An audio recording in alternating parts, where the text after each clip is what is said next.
America's first-time home buyers are now 40 years old. What does that mean?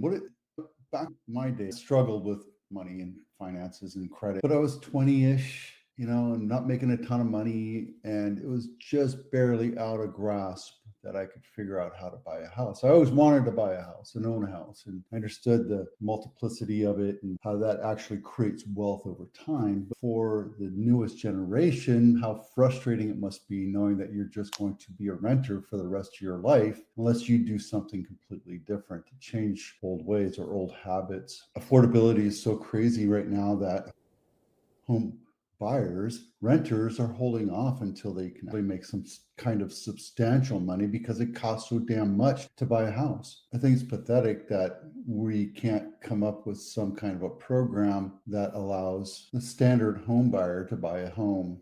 I don't know if it's just a change in attitude, a change in discipline. I don't know. I just don't understand where we are with this. And it's sad because I always dreamt of becoming a homeowner, and I'm a homeowner, right?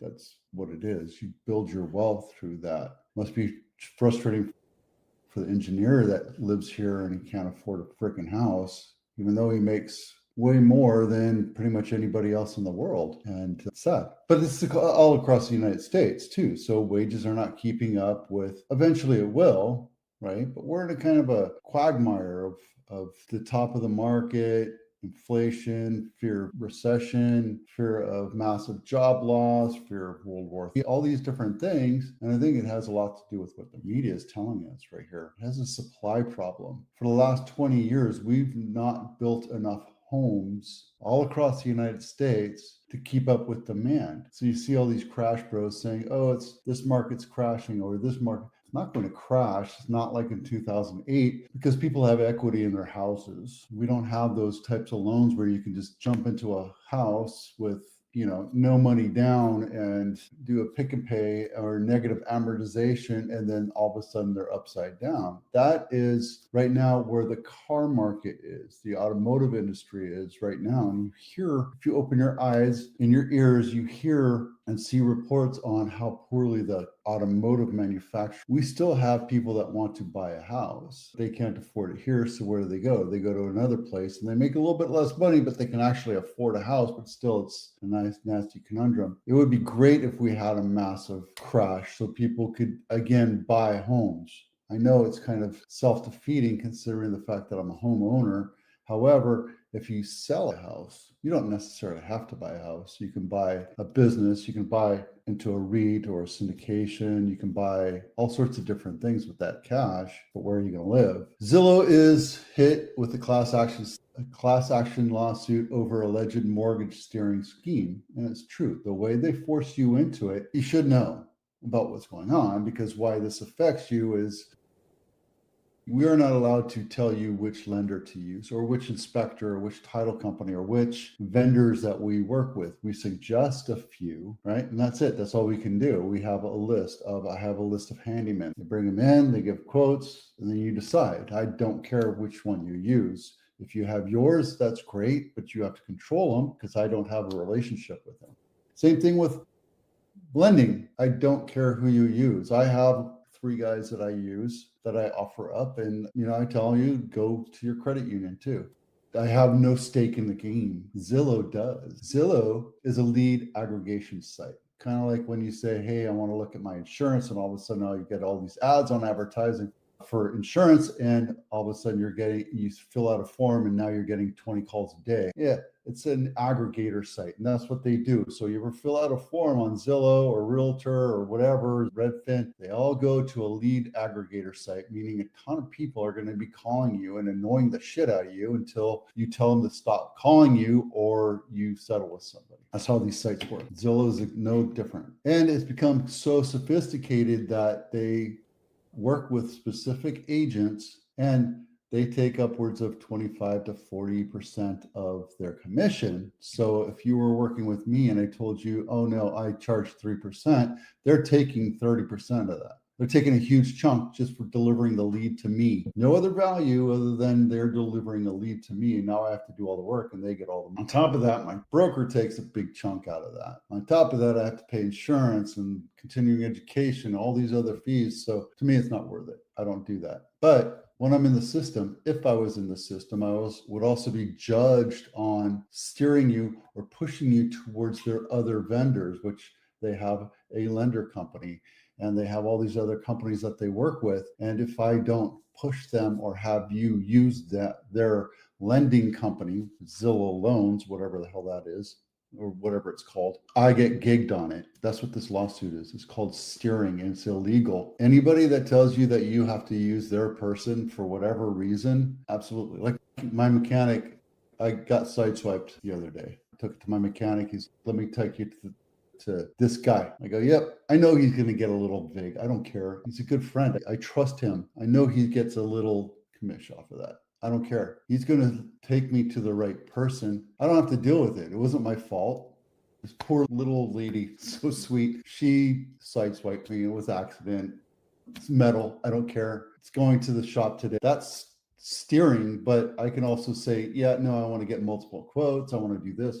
I don't care. If you don't care about your home loan, you don't know what value you're going to wind up paying for something extra at any given. Like my vendors, I never take a dime from my vendors. As a matter of fact, when I have them do stuff at my house, I pay them. They're like, oh, I'll give you. And I'm like, no, charge me what you're going to charge me, because I don't ever want to take from somebody that serves me, right? On the other side, if I take my painter over to your house and he gives me, I don't know, 10%, 15%, are you really getting a good deal? Are you going to get the best service? I can't guarantee that. So same thing with these loans, Zillow home loans right there. Are you getting the best deal? I don't know. That's why I give you all my lenders and I tell you to go talk to your credit union or your bank, right? I want you to get the best deal. I don't care who you use. I want you to get the best deal and the best service, right? I've honed, after 23 years of being in the business, the 3 top lenders. In my opinion,